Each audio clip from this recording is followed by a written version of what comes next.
우리 성가대 찬양 대단히 감사합니다. 할렐루야. 요즘에 길거리 다니면은 온통 꽃인 것 같아요. 저도 우이천을 어제 한번 내려가 봤습니다. 대단하대요, 그 꽃이. 누가 오동산에 가면은 진달래가 많이 피었다고 그래요. 그래, 오동산이 어디야? 근데 바로 제가 살고 있는 윗동네더라고 보니까. 그 또 가봤죠. 대단하대요. 서울에 그런 데가 다 있다는 게. 그리고 노란 또 뭐가 있습니까? 살만 납니다, 좀 꽃 때문에. 근데 그런 것 같아요. 우리 예수 믿는 사람들은 꽃보다 더 아름다운 것 같아요, 여러분. 그렇죠? 진짜인가 옆에 있는 분도 한번 확인해 보시기 바랍니다. 꽃보다 아름답습니다. 한번 인사해 보세요. 예, 꽃보다 아름답습니다. 제 선배 목사님이 하나 있는데 카톡에다가 사람은 꽃보다 아름답습니다. 꼭 그걸 올려놔요. 아마 목회를 하면서 그걸 절실히 느꼈던 것 같아요. 오늘 예레미야 48장 본문을 읽었지만은 사실은 45장부터 51장까지 전부 다 연결이 된 그런 말씀입니다. 자, 이 말씀을 하기 전에 서론적으로 사람들이 가끔 이런 생각을 해요. 그게 대부분의 사람이 아마 그럴 수 있겠다. 예수를 믿는 사람도 내 인생이 평안하거나 물질의 풍요가 지속적으로 유지가 된다면은 순간 착각하는 경우가 있습니다. 본인의 인격이 아주 좋고 그 다음에 신앙이 좋다고 착각하는 경우가 가끔 있습니다. 그러니까 회사에서 직급이 굉장히 높거나 뭐 회장님이나 사장님이 되면은 마치 자기가 인격이 최고 좋고 자기 밑에 있는 회사 직원들은 그렇지 못한 것으로 착각하면서 자꾸만 권면하고 훈계하고 가르치려고 할 때가 종종 있습니다. 물론 실제로 믿음이 좋고 순종을 잘함으로 복을 받는 경우도 있어요. 보면은 그 대표적인 말씀이 신명기 28장에 순종이 뭐라고 했어요? 복. 순종이 복이다 이렇게 말했어요. 그래서 순종하는 사람은 들어가도 나가도 복을 받으라. 굉장한 거잖아요, 보면. 그러나 대체적으로 겉으로 보이는 어떤 평안과 풍요라는 그 찰나적인 환경에 속아서 본인의 신앙과 믿음을 착각하는 경우가 왕왕 있습니다. 자, 이럴 때 우리 인생의 풍랑을 통해서 위기죠, 보면은 어떤 고난과 환난 여러 가지 풍랑을 통해서 내 안에 있는 뭔가를 봐요. 그게 뭔가 하면 교만일 수도 있고 우상숭배일 수도 있고 내가 오랜 동안 간직하고 있는 죄일 수도 있다는 거예요. 그게 확 드러나는 거죠. 그리고 깨닫게 되는 겁니다. 예레미야 45장 그리고 51장까지 굉장히 많은 말씀이죠. 자, 이스라엘 땅 주변에 보면 여러 나라들이 있습니다. 자, 하나님께서 이스라엘에 대해서 징벌을 예고하고 어느 때는 축복도 예고하지만 반드시 주변 나라도 하나님이 통치합니다. 그래 그들이 그릇된 길로 가면은 징벌을 합니다. 그런데 예레미야 45장부터 51장에 보면은 하나님의 징벌 예고가 쫙 나와요. 이방 나라에 대한. 자, 우리가 여기에서 이런 걸 알아야 되겠어요. 창세기 1장에 보면은 하나님은 창조주입니다. 우주를 창조하고 모든 것을 다 지으셨어요. 그리고 하나님 보시기에 뭐라고 했어요? 좋았더라 이렇게 말합니다. 자, 출애굽기 19장 5절로 가면은 세계가 다 하나님께 속한 것이니 하나님의 것이다 이렇게 말합니다. 만물의 주인은 누구냐면 하나님이십니다. 그리고 출애굽기 19장 6절에 보면은 한 나라를 딱 지명을 하면서 이렇게 말합니다. 이스라엘의 그 어떤 그 특별성에 대해서 이스라엘은 정말 특별한 나라다. 너희가 내게 대하여 제사장 나라가 되며 단순히 이스라엘을 하나님께서 부르심의 목적은 그저 너 혼자 잘 먹고 잘 살고 복 받아라 그게 아니라 이스라엘을 통해서 전 세계에 누구를 알려야 되는 거예요? 여호와 하나님, 삼위일체 하나님이 어떤 분인가를 알리도록 이스라엘을 제사장으로 삼은 겁니다. 하나님께서 선택한 겁니다. 그런데 제사장의 사명을 이스라엘이 감당을 잘해요? 못해요? 못합니다. 보면 자, 이들에게 과실이 뭐냐면은 경건하게 하나님의 백성으로 살아야 되는데 그 경건성을 상실합니다. 우상을 멀리 해야만이 되는데 이들도 우상 숭배를 합니다. 열방의 하나님을 증거하고 우상 숭배는 죄다, 하나님이 너무너무 싫어한다, 이걸 알릴 책임이 있어요. 선교사적 나라예요. 제사장 나라입니다. 그런데 이 모든 것에 역할을 잘 감당을 못합니다. 제사장의 사명을 감당을 못합니다. 결국 하나님께서는 이스라엘을 남과 북으로 분리시켜요. 자, 북쪽은 아수르한테 멸망하도록 합니다. 남쪽은 바벨론의 침략을 받고 무너집니다. 자, 이게 오늘 말씀을 이해할 수 있는 일종의 개론과 같은 겁니다. 자, 그리고 난 다음에 예레미야 45장으로 넘어오면 하나님의 말씀이 예레미야 선지자에게 임해해요. 여러분, 예레미야 선지자에게 임할 때 그 환경은 너무너무 열악했어요. 굉장히 힘든 사역이었습니다. 그럼에도 불구하고 하나님께서 계속 말씀합니다.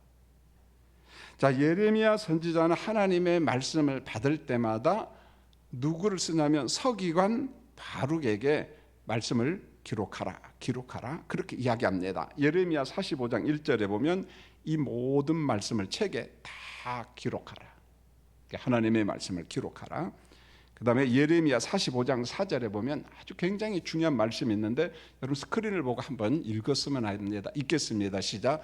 너는 그에게 이르라. 여호와께서 이와 같이 말씀하시기를 보라, 나는 내가 세운 것을 헐기도 하며 내가 심은 것을 뽑기도 하려니 온 땅에 그러하겠구나. 여기 보세요. 나는, 하나님은 내가 세운 것을 뭣도 하고요? 헐기도 하고 내가 심은 것을 어떻게 해요? 뽑기도 하니. 이게 어디에 나타난다는 거예요? 온 땅에 그리하였거늘. 하나님은 이 땅에 많은 민족이 있고 국가가 있는데 어느 때는 그 나라를 높이 세우기도 해요. 그러다가 헐어버리기도 하고, 또 하나님께서는 견고하게 심었는데 그냥 마치 나무를 뽑아버리듯이 뽑기도 하고, 자, 이런 일이 이 땅에 일어난다는 게 하나님의 주권이죠. 보면은요. 자, 성경을 보세요. 어느 때 하나님이 이 나라, 어느 때는 저 나라. 자, 지금도 참 보세요. 여러분이 한번 판단해 보세요. 지구촌에서 하나님은 지금 어떤 나라를 쓰고 있을까? 어떤 나라를 하나님께서 사용하고 있을까? 어느 한 나라는 아닌 것 같아요. 보면 환경과 상황 속에서 이 나라를 세우기도 하고 헐기도 하고 어떤 경우에는 뽑아버리기도 하고 하나님께서 그렇게 하신다. 오늘 성경에서 말씀합니다. 하나님은 선지자 예레미야와 서기관 바룩을 통해서 이스라엘 주변에 뺑 돌아가면서 주변에 있는 나라에 대해서 심판을 예고를 합니다. 예레미야 46장은 애굽의 애굽, 지금 이집트잖아요. 예레미야 47장을 보면 블레셋입니다. 지금의 가자 지구잖아요. 팔레스틴. 예레미야 48장에 보면 모압 징벌 여고입니다. 지금의 요르단입니다. 예레미야 49장에 보면 많은 나라가 나와요. 암몬, 에돔, 지금의 요르단입니다. 그 다음에 다메섹, 그리고 지금의 시리아입니다. 게달과 하솔. 여러분 성경에 보면 북부 이스라엘 땅에도 하솔이 있어요. 그런데 그 하솔은 아닌 것 같아요. 보면 게달과 하솔, 아랍 족속들입니다. 대충 어디로 보면 좋을까? 아라비아 지역이니까 사우디아라비아 어디겠죠? 보면 지금 사우디아라비아가 너무너무 나라가 크니까. 그 다음에 엘람도 나와요. 엘람은 지금의 이란인데 남부 이스라엘이 이란입니다. 그리고 예레미야 50장과 51장에 보면 바벨론의 멸망을 예언합니다. 지금의 이라크 지역이잖아요. 보면 바벨론의 멸망을 예고했습니다. 자, 이 많은 나라에 대한 징벌 예고가 나오는데 저는 그 중에 하나, 오늘 말씀 모압에 대한 예언의 말씀을 우리가 보면서 우리 삶에 적용하려고 합니다. 자, 먼저 11절과 12절을 해석하고 이 말씀을 그대로 한번 우리 삶에 적용하면서 점검했으면 참 좋겠어요. 자, 모압에 대한 기본 지식을 우리가 가지고 있는데 한번 확인해 보려고 합니다. 여러분, 모압과 암몬이 이 땅에 태어난 대표적인 사건이 뭐냐면 소돔과 고모라의 무슨 사건이에요? 유황불 심판 사건입니다. 모두 다 하나님께서 멸했어요. 그 심판에서 건진받은 사람이 누구냐면 롯과 두 명의 딸입니다. 롯의 아내는 무슨 기둥이 됐다고 나와요? 소금 기둥이 되었습니다. 자, 이제는 롯과 두 딸 사이에서 이 종족이 태어나는데 근친상간이죠. 사실 도덕적으로는 이 본문을 읽기에 참 얼굴이 붉어지죠, 보면은요. 근데 성경은 그대로 이야기를 합니다. 여러분, 모압은 롯의 큰 딸의 아들이잖아요, 보면. 모압이라고 하는 말은 아버지로 말미암아 이런 말이에요. 아버지로부터 그런 말이죠. 솔직한 거죠, 보면은요. 근친상간이지만 감추지 않았어요. 아버지로 말미암아 태어난 아들이다, 그런 말이에요. 종족이다. 암몬은 롯의 둘째 딸을 통해서 태어난 아들인데 이름이 뭐냐면 벤암입니다. 같은 피의 후손, 그런 말이에요. 같은 피의 후손. 내 아버지 아들, 그런 말이에요. 근친상간을 통해서 난 아들이지만 우리 아버지 아들이다. 자, 그렇게 이야기했습니다. 이게 암몬 나라의 조상이 된 거죠. 모압과 암몬이, 그 종족이 그래서 이 땅에 태어난 겁니다. 자, 롯은 누구의 조카입니까? 아브라함의 조카지요. 롯의 피가 흐르는 모압과 암몬은 따져놓고 보면 누구의 피도 흐른다는 거예요? 아브라함의 피도 흐른다는 거죠. 같은 혈통이에요. 형제입니다. 그런데 이와 같은 모압이 형제 나라 이스라엘한테 잘해줬다는 말이 성경에 잘 안 나와요, 보면은요. 신기합니다. 이스라엘이 망하기를 바라고 이스라엘이 잡혀가면 막 박수치고 막 발을 막 둥둥둥둥 굴릅니다, 보면은요. 잘 됐다, 그런 말이죠, 보면. 모압은 이스라엘이 우리의 형제라는 것을 망각하고 살았어요. 아주 적대적일 때가 참 많았습니다. 여러분, 가장 대표적인 과실이 있다면은 모압 평지를 통해서 이스라엘 백성들이 지금 가나안 땅으로 들어가려고 하는데 그것을 누가 해방합니까? 모압이 해방을 합니다. 어느 정도인 줄 아세요? 모압의 왕 발락이 그 당시 최고 유명한 무당 점쟁이 발람을 부릅니다. 돈을 많이 주면서, 복제를 많이 주면서 주문을 하죠. 이스라엘을 어떻게 해요? 저주하라는 거야. 저주 문화가 있었거든요. 저주해줘라. 형제 나라가 망하길 바란 겁니다. 자, 하나님께서 막으셨죠, 보면은. 근데 끝내는요, 결국은요, 발람은 이스라엘 백성들 앞에 우상과, 바알 우상이죠, 음행과 우상의 음식이라는 함정을 탁 만들어 놓고 이스라엘 미혹합니다. 여기에 많은 사람들이 넘어가요. 성경에 보니까 연병으로 24,000명이 죽어요. 어떤 성경 23,000이라고 나오는데 뭐 숫자에 대해서 왜 그런지는 잘 모르지만 보통 24,000명으로 보면 돼요. 일순간에 연병으로 24,000명이 죽습니다. 하나님의 징벌입니다. 자, 이 모압의 영적인 착각을 오늘 말씀에서 비유로 이야기를 해요. 비유로. 아주 문학적인 비유로 굉장히 멋지게 이야기를 하는데 그 속에 굉장히 무서움이 담겨져 있어요. 하나님의 징벌이 담겨져 있습니다. 자, 본문 11절과 12절 한 번만 더 읽어보겠습니다. 자, 스크린 보고 같이 한번 읽겠습니다. 시작. 모압은 젊은 시절부터 평안하고 포로도 되지 아니하였으므로 마치 술이 그 찢기 위에 있고 이 그릇에서 저 그릇으로 옮기지 않음 같아서 그 맛이 남아있고 냄새가 변하지 아니하였도다.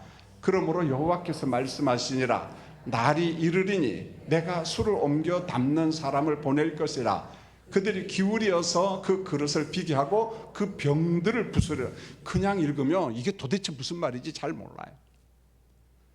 근데 곰곰이 이 말씀을 묵상하면서 이 문학적 비유 속에 하나님의 무서운 징벌이 담겨져 있다는 거에 제가 부분적으로 설명을 좀 하겠습니다. 자, 11절을 잘 보면 모압은 젊은 시절부터 평안했다 이런 말이 나와요. 근데 젊은 시절이란 말은 원뜻은 어린 시절 그래요. 어린 시절부터 평안했다. 지속적으로 평안했다 그런 말입니다. 지속적인 번영을 의미하는 거예요. 모압이 나름대로 번영을 누렸다는 겁니다. 보면은요. 자, 이 말은 최근에 포로된 적이 없어. 모압이 남의 나라 침공에 들어와서 포로로 붙잡아가고 그런 게 없었다는 거예요. 그 다음에 근동 지역에 있는 모압은 물이 좀 풍부하고 기름진 땅이라고 이야기해요. 저는 구체적으로 잘 모르지만은 제가 요르단을 한번 가봤는데요. 들녘에 보리하고 밀이 대단했던 것 같아요. 보면은요. 물론 이제 험한 광야 지역도 있었지만은 나름대로 괜찮은 땅이구나 그런 느낌을 받았습니다. 자, 이로 인하여 경제적 풍요가 나름대로 있었습니다. 지형이 좀 높다 보니까 외적이 침입이 어려운 것이에요. 침공 자체가 좀 어려운 그런 지역들이 많았던 것 같아요. 보면요, 옛날에는 에돔이었지만 지금은 요르단 땅 페트라 지역 같은 경우에는요, 침공 자체가 거의 불가능합니다. 천의 요소죠. 보면은요. 자, 두 번째로 마치 술이 그 찍기 위에 있고, 자, 이것을 한번 여러분들이 그림을 한번 그려보십시오. 자, 포도주를 담갔습니다. 위에는 밝은 술이 있는데 그 아래는 지금 뭐가 있다는 말이야? 찍기가 있다는 거예요. 그 아래는. 위에는 정말 맑은 포도주가 있는데 그 아래는 찍기가 있다. 갈아 있는 찍기 위에 있는 맑은 포도주. 맑은 포도주. 자, 문학적 표현이에요. 평안에 대한 삶을 정말 멋지게 묘사를 했습니다. 그 다음에 잘 보십시오. 이 그릇에서 저 그릇으로 옮기지 않음 같아서 그 맛이 남아있고 냄새가 변하지 아니하였도다. 자, 시간이 많이 지났지만은 포도주 그릇을 옮긴 적이 없기 때문에 지금 현 상태 변화가 없다는 말입니다. 향이 그대로 고스란히 남아있다는 말입니다. 그런데 11절에 보면 찍기라는 말이 나와요. 찍기라는 단어가 나옵니다. 이게 모압의 죄악인데, 모압의 죄악입니다. 자, 이런 논리입니다. 포도주 향기가 지금 굉장히 좋아요. 포도주 맛이 최고입니다. 그럴지라도 그 아래는 뭐가 있다는 거예요? 포도주를 만드는 과정 속에 뭐가 있어요? 찍기가 지금 가라앉아 있단 말입니다. 자, 정리합니다. 현실은 평안입니다. 풍요입니다. 적의 침입이 없습니다. 평화롭죠. 이게 지금 모압의 형편입니다. 그런데 그들의 내면을 들여다보니까 뭐가 있어요? 찍기가 있어요. 죄가 있어요. 교만이 있어요. 우상 숭배를 합니다. 지금 그걸 경고하고 있어요. 눈에 보이는 평안만 보지 말라 그런 말입니다. 겉에 드러난 평안만 보지 말라. 그 내면 속에 저 밑에 가라앉은 뭐가 있다? 찍기가 있다는 거예요. 찍기가. 죄가 있고 우상이 여러분들 가운데 있다는 거예요. 모압 나라 가운데 있다 그런 말이에요. 단지 이 그릇에서 저 곳으로 포도주를 옮기지 않았다. 아마 포도주를 가끔 이 그릇에서 저 곳으로 옮기는 것 같아요. 보면은 우리는 잘 모르잖아요. 뭐 술 담그는 거 어떻게 하는지, 포도주 담그는 거 어떻게 하는지 잘 모릅니다만은 이 그릇에서 저 곳으로 포도주를 옮기지 않기 때문에 계속 찍기가 가라앉은 상태로 있다 그런 말입니다. 죄악이 가라앉은 상태로 있고 우상 숭배가 가라앉아. 겉은 평화야. 겉은 고요해요. 문제가 없는 것처럼 보입니다. 자, 드디어 하나님의 경고가 나와요. 12절을 잘 보세요. 그러므로 여호와가 말하노라. 열방의 왕이신 하나님께서 선포합니다. 모압을 향한 하나님의 계획을 이야기합니다. 두 번째로 이렇게 말합니다. 날이 이르면 내가 그것을 기울일 자를 보낼 것이다. 그들이 기울여서 누굽니까? 바벨론이잖아요. 바벨론이 그 항아리 포도주 그릇을 기울여서 그 그릇을 비게 하고 그 맛있는 포도주, 향이 나는 포도주를 다 비게 하고, 그럼 뭐가 남아요? 찍기잖아요. 그리고 난 다음에 그 병을 어떻게 해요? 깨버리겠다. 내가 깨트리겠다. 이렇게 말합니다. 날이 이르면 하나님의 때가 되고 하나님의 시간표가 되면 임박한 심판이 올 거다 그랬어요. 그래서 16절을 잘 보면 이렇게 말씀합니다. 모압의 재난이 가까이 왔고 지금 눈앞에 왔다는 겁니다.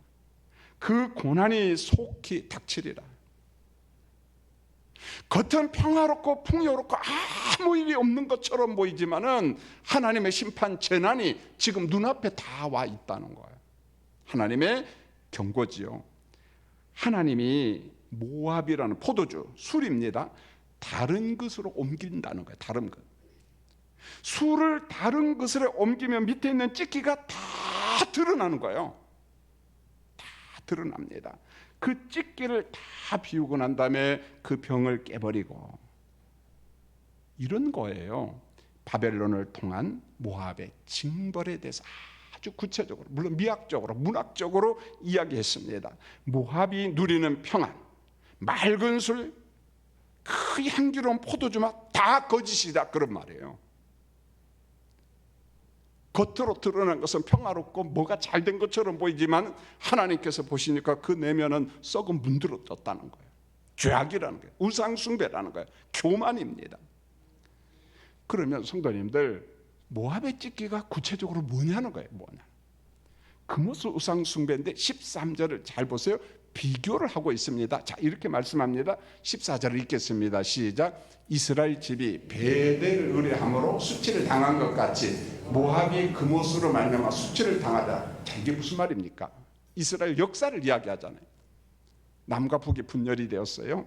여로보암이 북쪽에 있는 이스라엘 사람들 남쪽 예루살렘 성전에 가서 예배 드리는 것을 막기 위해서 북쪽에 뭘 만들었어요? 단과 베델에다가 금송아지 상을 만들잖아요. 여기서 예배하라는 거예요. 남쪽에 가지 말라. 여러분, 북이스라엘이 베델을 의존했어요. 단을 의존했어요. 우상숭배했다는 말입니다. 그런데 모압이 똑같은 짓을 하고 있다는 것입니다. 금오스를 의존했다는 거예요. 금오스를 섬겼다는 겁니다. 금오스는 모압의 신이에요. 전쟁의 신입니다. 여러분, 몰렉과 밀곰으로 자식을 제물로 바치는 겁니다. 불 가운데로 지나가게 하는 겁니다. 우상 숭배거든요. 예레미야 48장 46절에 성경은 이렇게 말합니다. 모압은 금오스의 백성이라, 우상 숭배하는 백성이라, 그런 말이에요. 하나님과 전혀 상관없이 자기들 마음대로 우상 숭배하는 금오스의 백성이라, 우상의 백성이라. 결론은 뻔합니다. 우상의 백성이에요. 이 밖에 모압의 죄가 나오는데요. 예레미야 48장 7절을 한번 볼까요? 제가 이게 보는 이유가 모압의 죄가 우리에게 그대로 있어요. 자, 그 이야기입니다. 자, 읽겠습니다. 시작. 내가 내 업적과 보물을 의뢰함으로 너도 정복을 당할 것이요 금오스는 그의 제사장들과 고관들과 함께 포로가 되어 갈 것이라. 자, 여기 보십시오. 금오스의 백성 모압이 또 의존하는 게 있어요. 그게 뭡니까? 내 업적과 무엇을요? 보물을 의뢰한다 그랬어요. 여러분, 이게 다 나쁠 수 없잖아요. 자랑스럽잖아요. 내가 수고한 결과로서 업적, 열매가 있잖아요. 보물이 있잖아요. 돈이 있잖아요. 그걸 다 부정적으로 보면 잘못이잖아요. 수고의 열매잖아요. 그런데 하나님의 존재는 없어요. 하나님의 은혜도 없어요. 하나님의 축복 주심도 없습니다. 전부 다 내 업적이야. 내 노력에 의한 보물이야. 나밖에 없습니다. 예레미야 48장 14절에 보세요. 이들이요, 얼마나 교만한 줄 아세요? 한번 읽어보겠습니다. 시작. 너희가 어찌하여 말하기를 우리는 용사요 능란한 전사라. 무슨 자랑이에요? 우린 전쟁 잘한다는 거예요.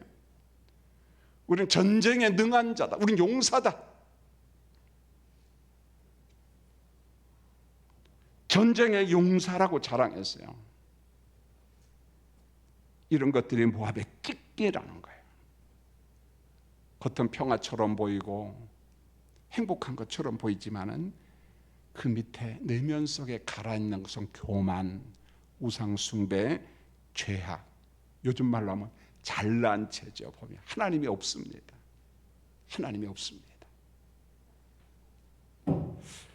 자, 그동안 모압이 복이라고 믿었던 그 모습, 그리고 많은 풍요, 전쟁에서 승리, 아마 해피했을 겁니다. 행복했을 겁니다. 우리가 최고다.